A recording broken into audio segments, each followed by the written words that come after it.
چراغی خنده هامان خیلی وقت سو تو دور است منو تو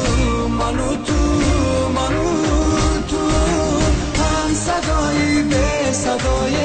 با همو ازم جدایم خسته از این قیسته هایم هم صدایی به صدایم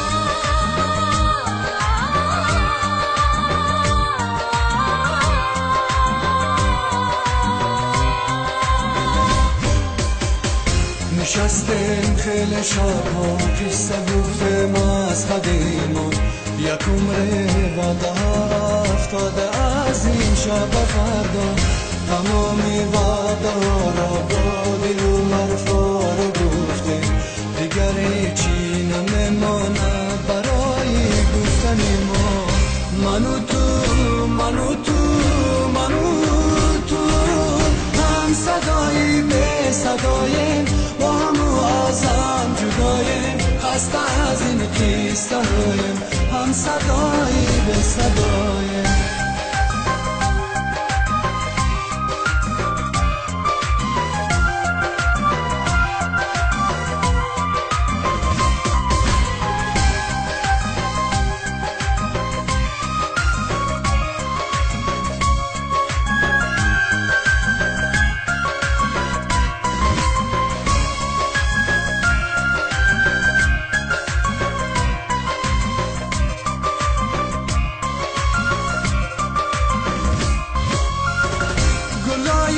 سرخی من پوسیده ماندن روی باغچه دیگر افتاده از پای ساعت تیره فتاقه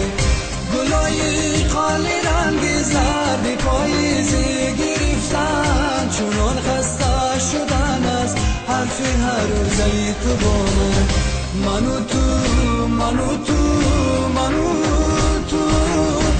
هم صدایی به صدایم با همو ازم جدایم خسته از این قیسه هایم هم صدایی به صدایم